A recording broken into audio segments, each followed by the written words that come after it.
नमस्कार।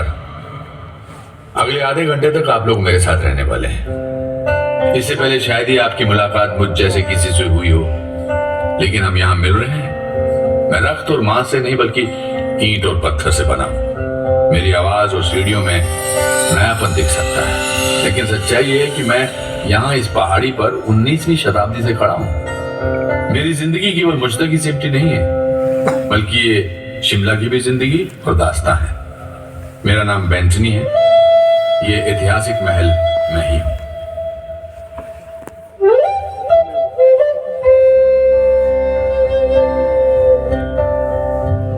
एक ऐसा भी समय था जब मैं यहां नहीं था। यहां कोई शहर नहीं था, ऊंची ऊंची इमारतें नहीं थी, बस एक पहाड़ी और घना जंगल। लेकिन उस पहाड़ी और जंगल में जीवन था, जीवंतता थी, भरपूर जिंदादिली थी। ये पशु पक्षियों से गुलजार था। 18वीं शताब्दी के अंत में शिमला के पूर्व में नेपाल एक शक्तिशाली राष्ट्र बनकर उभर रहा था। 19वीं शताब्दी के पहले दशक में नेपाल के गोरखों ने आज के हिमाचल प्रदेश के एक हिस्से पर कब्जा कर लिया था। इन पहाड़ियों में इन साहसी योद्धाओं ने कुछ स्थानीय शासकों को पराजित किया। महाराज, हम क्या करें? अगर उन पर जरा सी भी आंच आई तो वो हमें मसल कर रख देंगे, इसमें कोई शक नहीं। अंग्रेज भारत में आ गए हैं। उनकी ईस्ट इंडिया कंपनी बहुत शक्तिशाली है और उनके पास विशाल सेना है। चलिए उनसे सहायता मांगते हैं। उनका मदद करें? अथवाए ईस्ट इंडिया कंपनी के डायरेक्टर्स हमें लोगों का सहायता करने के लिए पैसा नहीं देते। हम यहाँ कंपनी के शेयर होल्डर्स के लिए पैसा कमाना आए हैं, न कि सुदूर पहाड़ियों में किसी का मदद करने के लिए। कुछ वर्षों तक कंपनी शांत रही। हिमालय की निचली पहाड़ियों में भारी परिवर्तन होते देखती रही। फिर पूरे यूरोप और भारत के अन्य हिस्सों में कई ऐसी घटनाएं घटी जिनके चलते ब्रिटिश को इन पहाड़ियों में सेनाएं भेजनी पड़ी।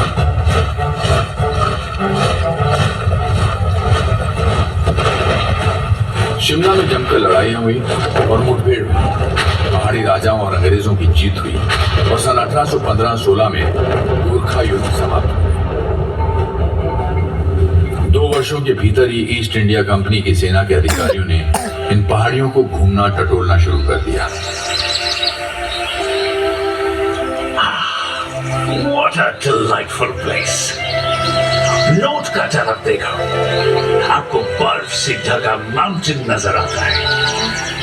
चारों तरफ घना जंगल, घास का मैदान and crystal clear water. Sir, क्यों न हम यहाँ घर बना लें? आप गर्मियों में तपिश बातों की तुलना में इन पहाड़ियों से बेहतर तरीके से अपना काम कर सकते हैं। कमाल का आइडिया! हम उस पहाड़ी पर घर बनाएगा।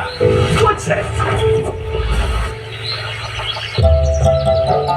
1822 में मेरे बनने से कुछ दशक पहले कैप्टन चार्ल्स प्रैट कैनेडी ने पहला स्थायी घर बनाया, जहां आगे चलकर शिमला शहर बसा।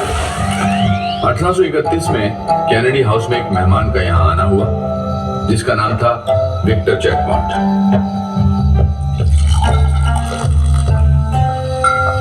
Monsieur, ये गांव तो राइसो, मिकामो और रोकियो के लिए एक रिसोर्ट है।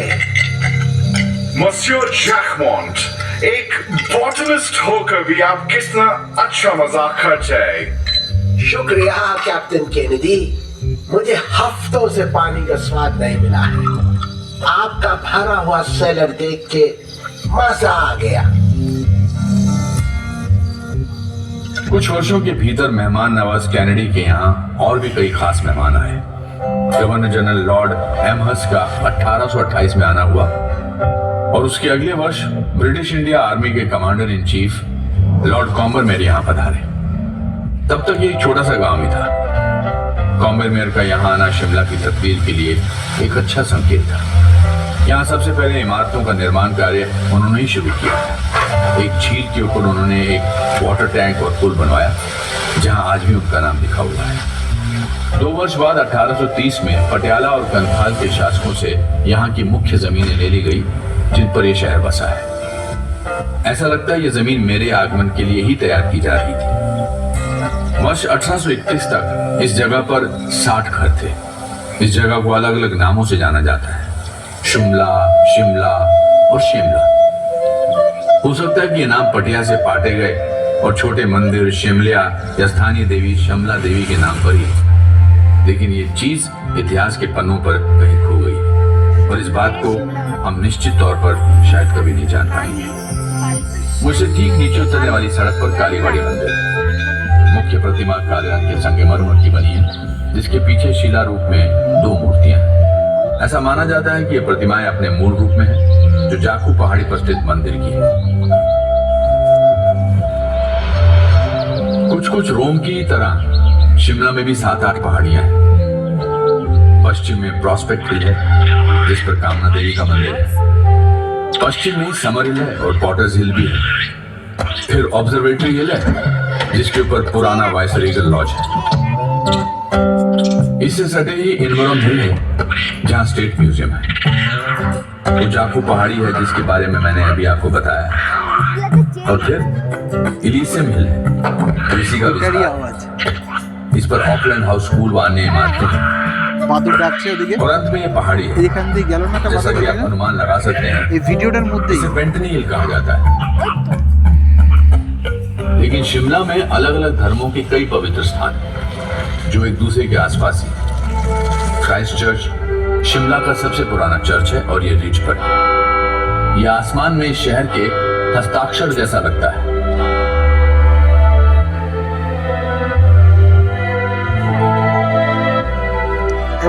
यहाँ से ठीक ऊपर की पहाड़ी पर आज जिस जगह ग्रैंड होटल है, 1829 में British governor general William Bentinck के रहने के लिए बेंटिक कासल बना था।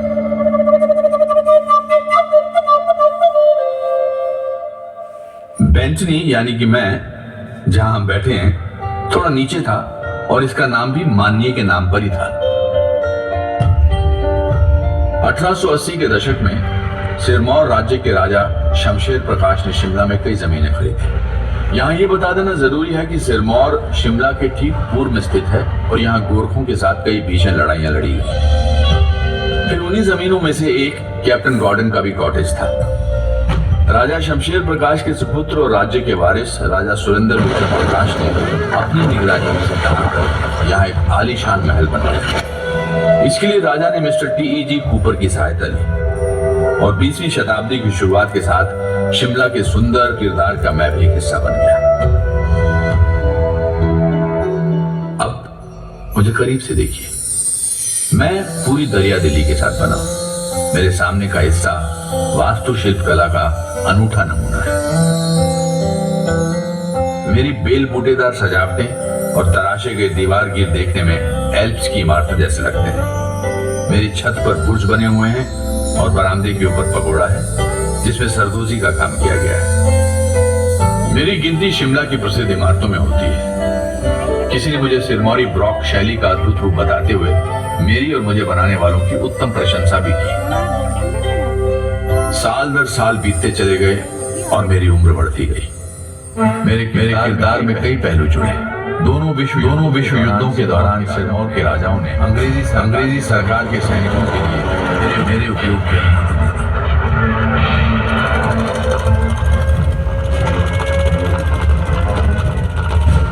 दूसरे विश्व युद्ध में यहाँ प्रिजनर ऑफ वॉर सेक्शन रहा। ये ऑल इंडिया रेडियो से अटैच था। यहाँ से ज्यादातर इटली के उन बंदियों का संदेश भेजा जाता था जिन्हें धर्मशाला के पास यौल में दफना दिया गया। आजादी की ठीक बाद मशहूर अखबार द ट्रिब्यून जो लाहौर में था, यहाँ से छपना शुरू हो गया और इसके चंडीगढ़ शिफ्ट होने तक यही चलता रहा। ओ हाँ, क्या आपने बाहर की रेलिंग्स देखी जिस पर सिरमौर का राज्य चिन्ह अंकित? ये रेलिंग्स सिरमौर की राजधानी नाहन में ढलवा लोहे से बनाई गई और ये ढलाई खाना हिमाचल में आने वाले प्रथम उद्योगों में से एक है। ये रेलिंग्स और शानदार दरवाजा लगने से पहले ही मैंने शिमला म्यूनिसिपैलिटी को वचन दिया था कि प्रॉपर्टी के भीतर लगे देवदार के विशाल पेड़ों को कोई नुकसान नहीं होगा, और इनमें से 2 पूज्य वृक्ष अभी भी हैं। जाहिर है कि शिमला में बंदरों की भरमार है, जो इन पहाड़ियों की टहनियों से झूला झूलते रहते हैं और अपनी हरकतों से मेरा मनोरंजन करते रहते हैं। বারবার পড়ে যাচ্ছে টিভিটা, খুলেই ফেলছি।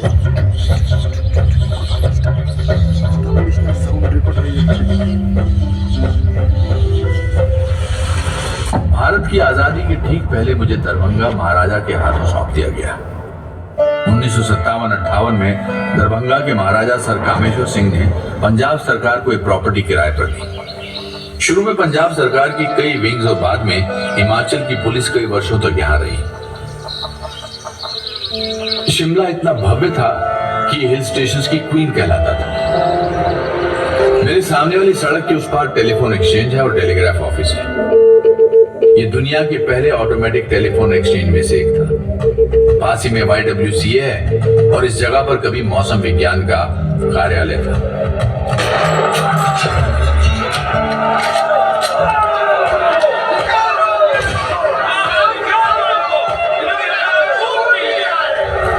उत्तर भारत के लिए 1857 की शुरुआत शांतिपूर्ण थी, लेकिन इस शांति की गोद में तूफान पल रहा था। ये तूफान भारत की आजादी की पहली लड़ाई के रूप में दिखा और इसने भारत में ईस्ट इंडिया कंपनी के क्रूर शासन की जड़ें हिला दी। सेवकों ने अभी बाजार में सुना है कि शिमला के पास के जचोक कुटुंब के लोगों ने भी विद्रोह कर दिया है। बकवास, वो कभी भी नमक हरामी नहीं करेगा। वो हमारे खिलाफ खड़े नहीं होगा। शिमला बैंक यहाँ से थोड़ी दूरी पर ही है, जहाँ आज ग्रैंड होटल है। अधिकांश यूरोपियंस वहाँ इकट्ठा हो गए थे। हालांकि भारत में अंग्रेजों के अन्याय और अत्याचार के खिलाफ इस विस्फोटक क्रांति का प्रभाव शिमला के अधिकांश हिस्सों में ना के बराबर है, लेकिन बाकी देश में इसकी आग भड़क चुकी थी। इसके भयंकर परिणाम देखने को मिले और पूरे के पूरे गांव में आग लगा दी। शक्तिशाली और लुटेरी ईस्ट इंडिया कंपनी का अस्तित्व समाप्त हो गया और सारे अधिकार व शक्तियां ब्रिटानिया हुकूमत ने अपने हाथों में ले ली। अब भारत सरकार के प्रमुख का पदनाम गवर्नर जनरल ऑफ इंडिया और वायसराय कर दिया गया।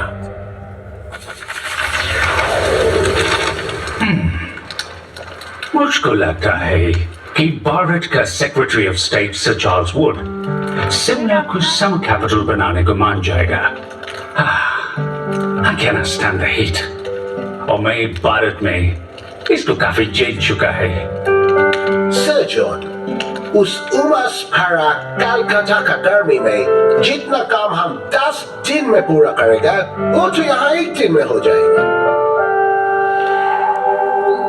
1864 में सर जॉन लॉरेंस के वाइसरॉय बनने के बाद शिमला शहर आधिकारिक रूप से भारत की ग्रीष्मकालीन राजधानी बन गया। हालांकि इसे समर कैपिटल का नाम तो दिया गया, लेकिन वर्ष के अधिकांश समय सरकारी कामकाज यहीं से होता था और फिर जाड़े के महीनों में शिमला से कोसों दूर कलकत्ता चला जाता था और उसके बाद नई दिल्ली। ये गांव शक्ति का केंद्र बन गया था। वायसराय के शिमला के थंडर क्लाउड हाउस से धरती पर मनुष्य की आबादी के 5वें हिस्से पर शासन चला करता था। क्या कोई लड़ाई चल रही है बाबा? इतने सारे लोग हाथियों और घोड़ों पर बड़े बड़े बक्से लादकर कहाँ ले जा रहे हैं? वो बस भारत सरकार की फाइल्स और पेपर्स कलकत्ता से शिमला और शिमला से कलकत्ता ले जा रहे हैं। ओह, क्या तुम्हें पता है कि जब भारत सरकार कोई फैसला लेना नहीं चाहती तो वो क्या करती है? क्या करती है बाबा? फाइल पर एक टिप्पणी कर दी जाती है। कलकत्ता में चर्चा करें या शिमला में चर्चा करें और इस तरह वर्षों बीत जाते हैं। अच्छा, और तब तक उस अधिकारी के रिटायर होने या वापस इंग्लैंड जाने का समय हो जाता है। ओह, ऐसी बात। यदि आप कुछ बनना चाहते हैं तो शिमला जाइए। यदि आपको किसी से शादी करना है तो शिमला जाइए। ये ब्रिटिश एम्पायर के सबसे शानदार आउटपोस्ट है और वाइसरीगल लॉज का न्योता कभी भी मत ठुकराना। शिमला में अपनी तकदीर आजमाने वाले आकर्षक नवयुवकों का जमावड़ा लगता है। यहाँ ग्रास विडोज यानी कि अपने पति द्वारा छोड़ दी गई या पति से दूर रह रही ऐसी शादीशुदा औरतें आती थी जो मैदानों की तपती धूप और अपने पतियों दोनों से ही छुटकारा चाहती थी। फिशिंग फ्लीट के सदस्यों के अविवाहित ब्रिटिश नवयुवती पानी के जहाजों से यहाँ पतियों की तलाश में उनकी यात्राओं के पहाड़ों के संकरे रास्तों के पीछे आकर समाप्त हो जाते। वहाँ ब्लैक हार्ट्स नामक एक गुप्त क्लब था जिसके सदस्यों को ओपन रिलेशनशिप में रहने की छूट नहीं थी, लेकिन इसके उलट खुले संबंधों को कभी रोका नहीं जा सका। इस महीने पिकनिक, डांस, थिएट्रिकल्स आदि कई बार हुए और मैंने जमकर मजा किया। रडियार्ड किपलिंग ने शिमला से अपनी आंट को लिखे एक पत्र में यही बात कही। भविष्य के नामी लेखक और नोबेल पुरस्कार विजेता किपलिंग ने शहर के गौरवमयी वर्षों के बारे में लिखा। उन्होंने शिमला से साहित्य के कुछ अमर किरदार रचे, जैसे कि मिस हॉक्सबी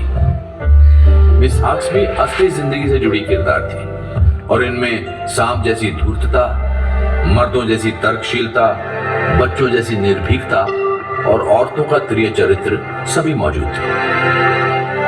रडियार्ड किपलिंग इस शहर से जुड़े बड़े साहित्यकारों में अकेले नहीं थे। समय के साथ इस सूची में कई बड़े नाम जुड़े, जिसमें नोबेल पुरस्कार विजेता और भारत के राष्ट्रगान के रचयिता रविंद्रनाथ टैगोर शामिल रहे। एम काय, इद्रीस शाह, निर्मल वर्मा, कृष्णा सोबती, मोहन राकेश, भीष्म सानी और रस्किन बॉन्ड जैसे लेखकों और उपन्यासकारों का संबंध भी शिमला से रहा। एमेच्योर ड्रामेटिक क्लब के सदस्य पेशे से कलाकार हैं, और उनमें से कुछ शौकिया तौर पर सरकारी नौकरी में हैं। किसी भी प्रोफेशनल कंपनी के लिए शिमला में कोई गुंजाइश नहीं है, क्योंकि स्थानीय शौकिया कलाकार किराए पर थिएटर नहीं देने वाले। इसका कारण ये है कि वो हमेशा रिहर्सल करते रहते हैं और भूमिकाएं बदलते रहते हैं, और उनमें प्रमुख भूमिकाओं को लेकर लगातार तकरार होता रहता है। 20वीं शताब्दी के शुरू में लेखक डोज ने शिमला के मशहूर एमेच्योर ड्रामेटिक क्लब के बारे में यही कहा था। वाइसरेगल लॉज के ही आर्किटेक्ट हेनरी अर्विन ने टाउन हॉल को भी डिजाइन किया था। गॉथिक शैली में निर्मित विशाल टाउन हॉल 1887 में बनकर तैयार हुआ। इस इमारत में गेडी थिएटर व क्लब के अलावा अन्य संस्थाएं भी थी। इस थिएटर में अनगिनत जानी मानी हस्तियों ने अपने कार्यक्रम प्रस्तुत किए और यहाँ से कई कलाकार अपने करियर में ऊंचाइयां छू चुके हैं। वाइसराय लॉर्ड लिटन ने वॉलपोल नामक नाटक लिखा। बॉय स्काउट मूवमेंट के संस्थापक रॉबर्ट बेडन पावल और रडियार्ड किपलिंग व मैरी मार्गरेट जैसे लेखक यहाँ अभिनय कर चुके हैं।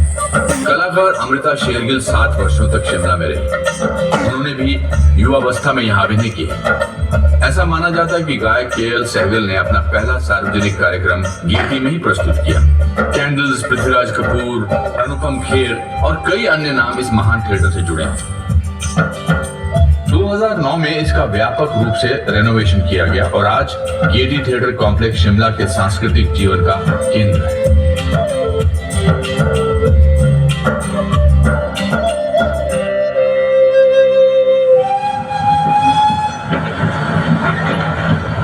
उन्नीसवीं शताब्दी के अंत में दुनिया तेजी से बदल रही थी। पहली औद्योगिक क्रांति का प्रभाव दुनिया के कोने कोने में दिख रहा था। स्टीम रेल इसी बदलाव का एक बहुत बड़ा हिस्सा थी। अभी हमें और कितने सर्वे करने? कालका से शिमला के बीच रेलवे लाइन बिछाने में कितना समय लगेगा? बढ़ते रहो, हम सरोगो और कुछ अलाइनमेंट्स में फंसे हैं। साहिब, हमें एक व्यक्ति के बारे में बताया गया है जो शायद हमारी मदद कर सके। उसका नाम भलकू है साहिब, और उसने 1850 के दशक में ग्रेट हिंदुस्तान तिब्बत रोड बनाने में काम किया था। ठीक है, चलकर उससे बात करते हैं और देखता है कि क्या होते हैं। बिल्कुल सही मिस्टर हर्ट। सर, शिमला को गढ़ने में सिर्फ अमीर और ताकतवर लोगों का ही योगदान नहीं था। कालका शिमला रेलवे लाइन बनाने में हजारों की संख्या में मजदूरों ने काम किया। लोगों की माने तो जब रेल पटरी का निर्माण शुरू हुआ तब भलकू, जिसने 1850 में ग्रेट हिंदुस्तान तिब्बत रोड बनाने में काम किया था, उम्र दराज हो चुका था। कहा जाता है कि चीफ इंजीनियर और रेलवे के एजेंट एच.एस. हैरिंगटन के आगे आगे एक लंबे कद के कर्मचारी के साथ चलते हुए उसने रेलवे लाइन निकालने का रास्ता दिखाया। स्थानीय लोरियों में बताया जाता है कि उनके ग्राम देवता ने सपने में आकर उन्हें इस रेलवे लाइन का रास्ता बताया था। और कुछ लोगों का मानना है कि कालका और शिमला के बीच 19 स्टेशनों से गुजरने वाली इस पटरी का खाका उन्होंने ही तैयार किया। आज कालका शिमला रेलवे लाइन यूनेस्को की विश्व धरोहर सूची में शामिल है।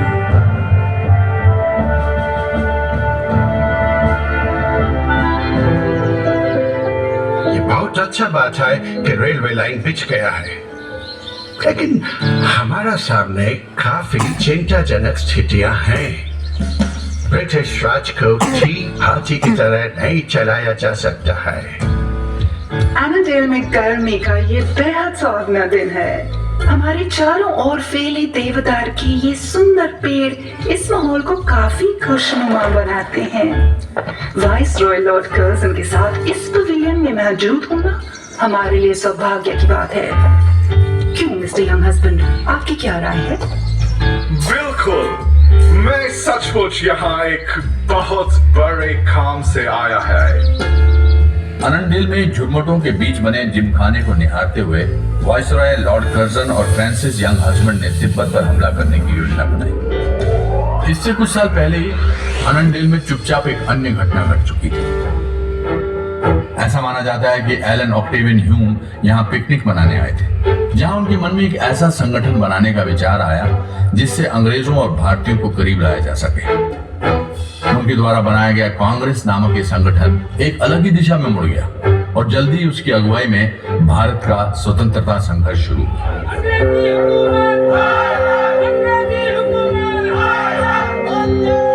एक बात और, डुरंट फुटबॉल टूर्नामेंट जो आज भी खेला जाता है की शुरुआत अनंडेल से हुई।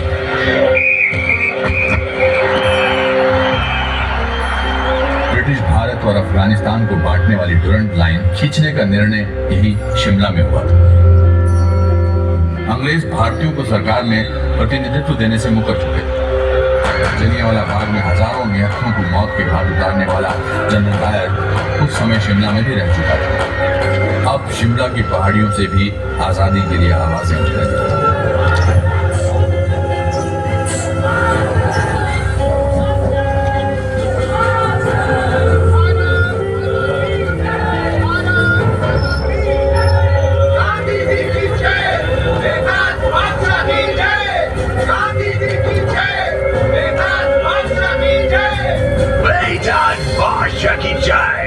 Idiot! तुम वर्ल्ड का सबसे पावरफुल गवर्नमेंट को हराने का ड्रीम करता है। वंदे मातरम!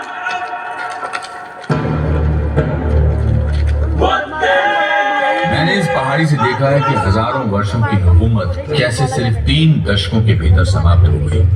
1921 में भारत के ब्रिटिश वाइसरॉय लॉर्ड रेडिंग ने गांधी जी को शिमला आने के लिए निमंत्रण दिया था। उसी वर्ष दिसंबर में प्रिंस ऑफ वेल्स के आगमन के पूर्व भारत में शांति का माहौल कायम करने की कोशिश में ये बैठक बुलाई गई थी। दमनकारी रॉलेट एक्ट 1919 के विरोध में देश भर में गांधी जी द्वारा चलाए जा रहे आंदोलन की लहर से अंग्रेजी राज पहले ही घबराया हुआ था। इस काले कानून के तहत किसी भी भारतीय को बिना कोई कारण बताए अनिश्चित समय के लिए जेल में डाला जा सकता था। उनका कहना था, नो दलील, नो वकील, नो अपील।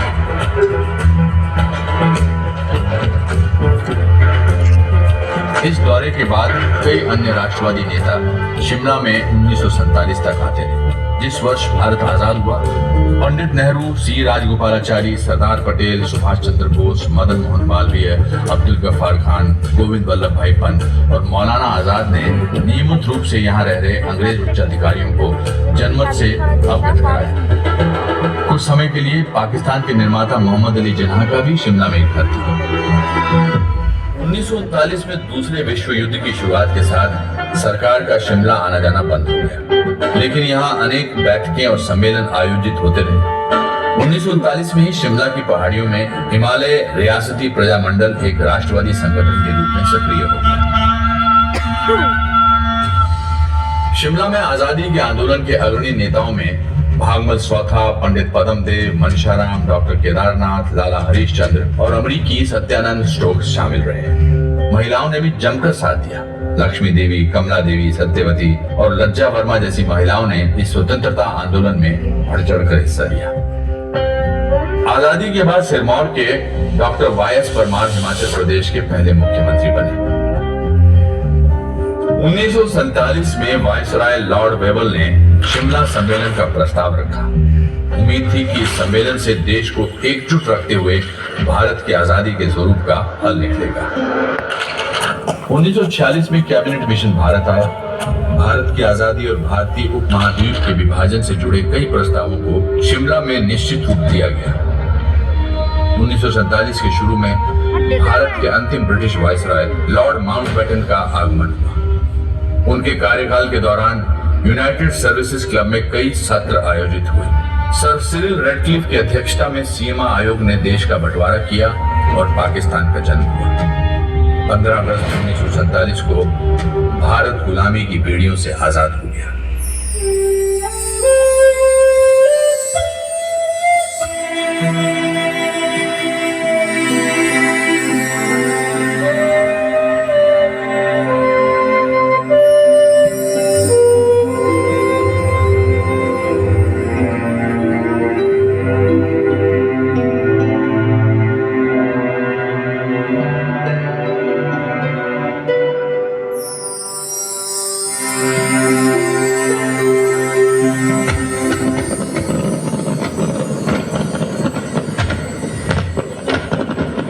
तेजी से वर्ष दर वर्ष बीतते चले गए और 1 नवंबर 1966 को शिमला पंजाब से अलग होकर हिमाचल प्रदेश की राजधानी हुई।